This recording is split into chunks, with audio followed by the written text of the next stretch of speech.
Okay guys, so magse-set up naman tayo ng ating board. So configure mode tayo. Press lang natin yung change mode. Restarting. Please wait. Configure mode. Yan, so A0013 162421 ang IP. Punta tayo dito sa cellphone. Wi-Fi.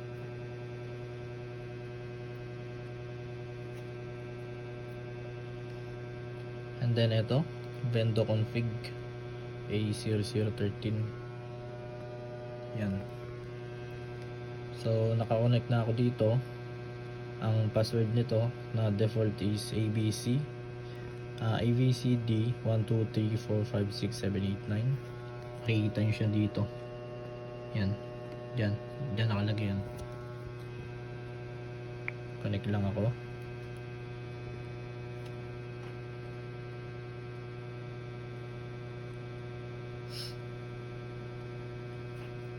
Yan, so done. And then punta tayo sa Chrome.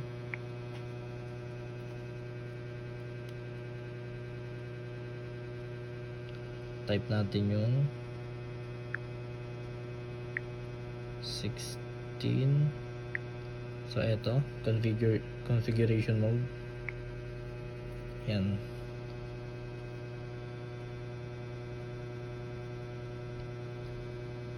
So kanina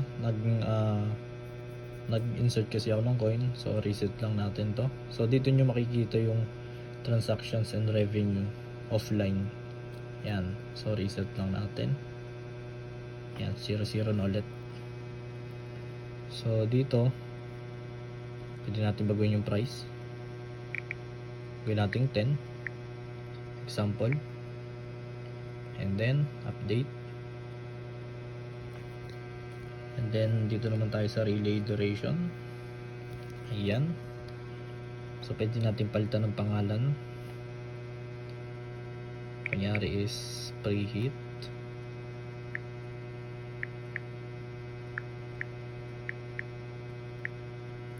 Ayan. So ito, makikita nyo, keep activated until fogging finished. Ayan. So kung mapapansin nyo, naka-turn on. Ang purpose nito is after nito, nang mag-countdown itong preheating natin at nag-move siya dito sa fogging, naka-on pa rin to, or bukas pa rin yung SSR ng preheat. So ito ang magiging resulta dyan is etong dalawang to ay nakabukas. Hanggang sa hindi pa to natatapos, nakabukas rin yan. Nakabukas rin yung SSR nito kapag naka-turn on to. So kapag naka-turn off, pagtapos nitong preheat, automatic yung SSR nito mamamatay. So magmo-move siya dito sa fogging. So ito naman yung magto-turn on, no? So ganun lang. Kapag naka-on, parehas nakabuhay hanggat din natatapos yung pag-fogging, parehas nakabuhay.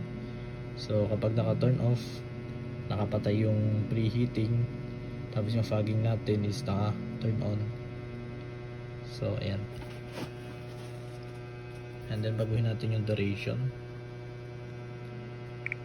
Gawin natin 5. So ang pag-turn off dito sa mga process, eto, input 0 to turn off. So lagyan natin ng 0. Yan.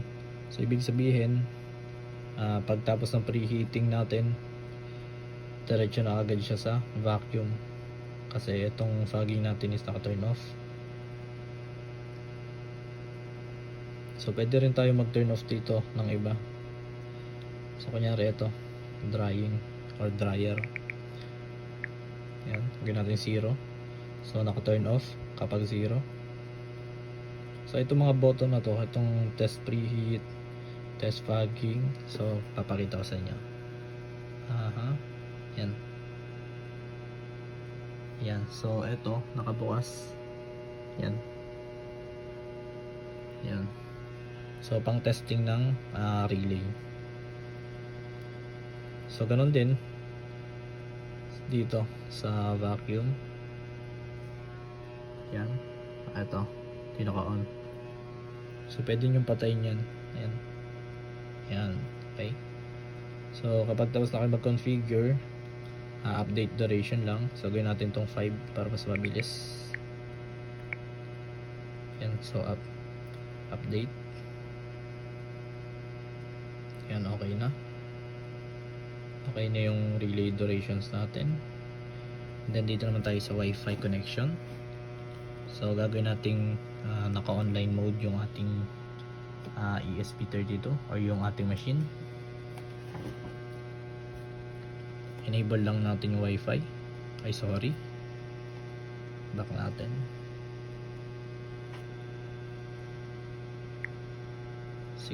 Configure mode. Yan. So refresh lang natin. So kapag ganun na halimbawa nag-back, accidental na nag-back, yung mga na-save mo nandito pa rin. Ayan. So hindi siya mawawala. So dito tayo sa Wi-Fi. Enable lang natin. And then ko-connect tayo dito sa modem natin. Ayan. So ang pangalan nitong modem natin is kita natin dito.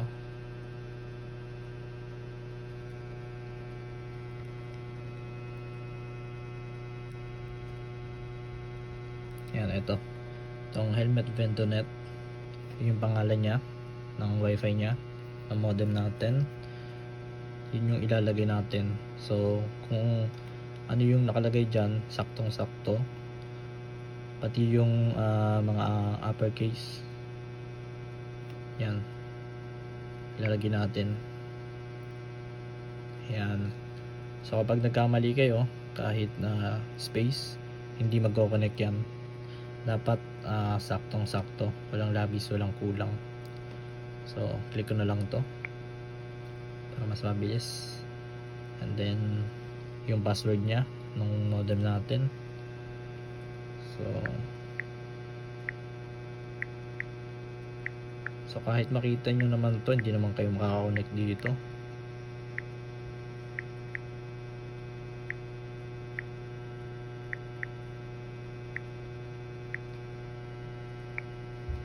Then save lang natin, ano. So kapag tama yung password natin, makaka-connect tayo. So kapag mali, magre-reconnect lang na magre-reconnect yan.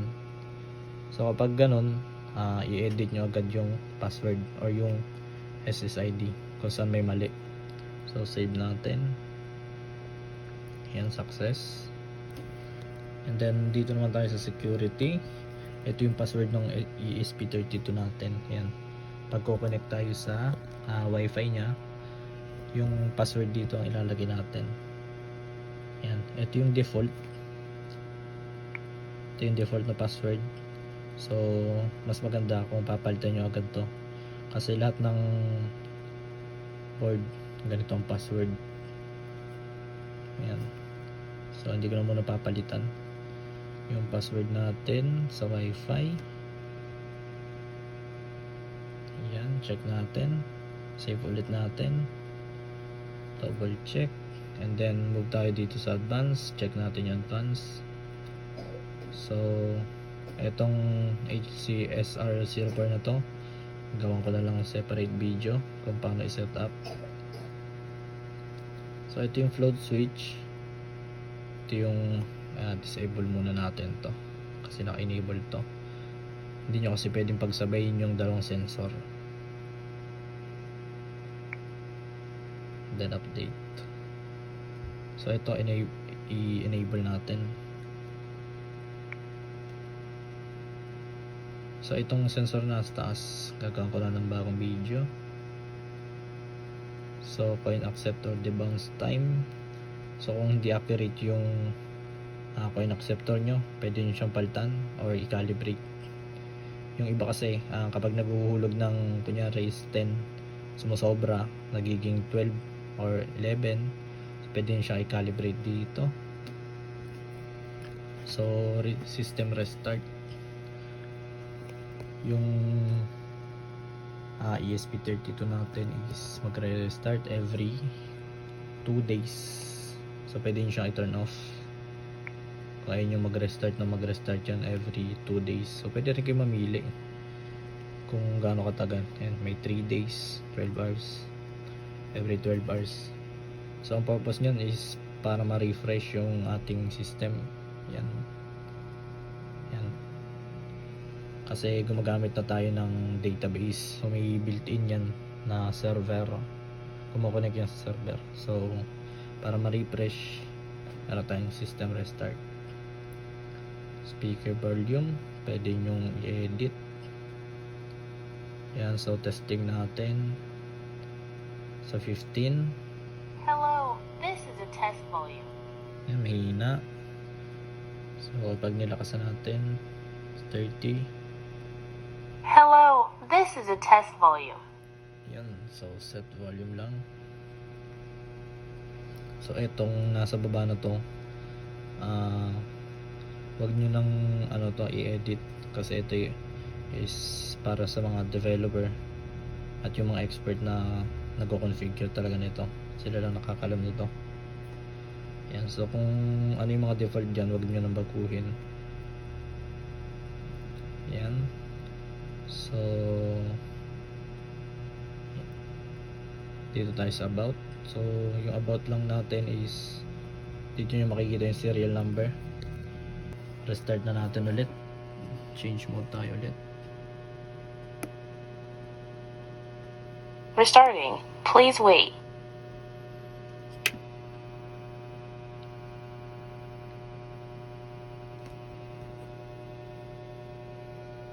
Yun, wifi connected, tama ang password. So etong modem ko, hindi ko alam kung may data pa to. So tingnan natin.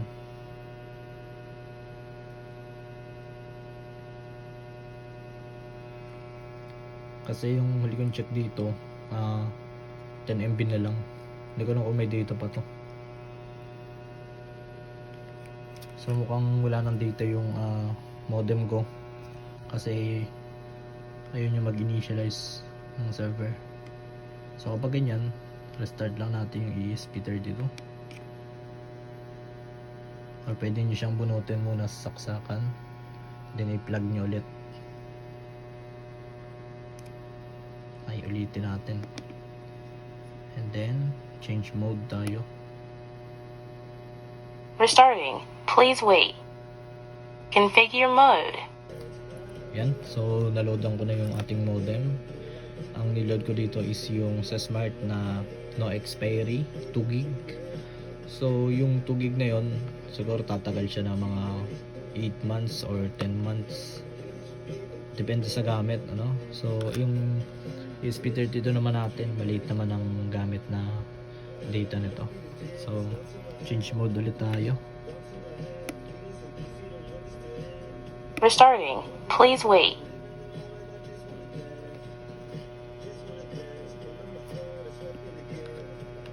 Yan, so nakabukas na yung wifi natin. Yan, so wifi connected. So next is sa server. Yan, machine is ready. So mapapansin nyo dito may W, ibig sabihin yan connected siya sa wifi. So may lumabas na letter S sa tabi niya, ibig sabihin nun connected na yung ESP32 natin sa server. So pwede na natin makontrol yung buong machine natin sa mobile phone or sa Android. Ayan. So magbiblink yan, yung letter S na yan mawawala, tapos lalabas ulit. So ganun lang yung gagawin ng letter S na yan, meaning nun is nakakonect siya sa server. Ayan. So kapag una yung binuksan nito, dapat iintayin yung lumabas yung letter S, kasi indicator yun na nakakonect siya sa server. Ayan. Ayan, so ipapakita ko naman sa inyo kung ano mangyayari kapag binunot ko to or nag-turn off tong modem natin. Tanggalin muna natin. Yan. So nag-off na yung modem natin. Dapat yung W natin is magbiblink siya kasi namatay yung wifi natin. Yan. Yan. So ibig sabihin yan, hinihintay ulit niyan yung connection ng dito sa modem natin. Yan. Magbiblink lang yan. So yung lahat ng mga transaction na mangyayari sa ganyang mode or naka-offline yan is recorded pa rin, ano. So yung kunyari may naghulog na customer na namatay yung wifi natin, so counted pa rin siya, magsisend pa rin siya sa server natin kapag nag-reconnect. So try natin ulit mag buhayin tong modem.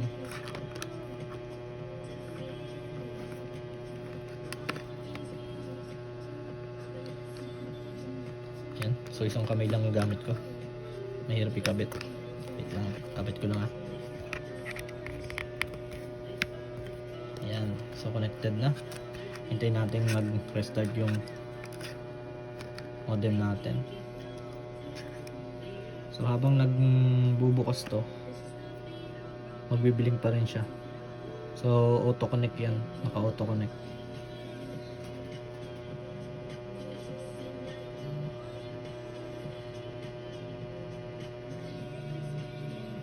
Yan. So kung makikita nyo, may ghost coin dyan na 3 pesos na gagalaw ko kasi to. Well, itong coin na to. So yung 3 na yan, mawawala yan.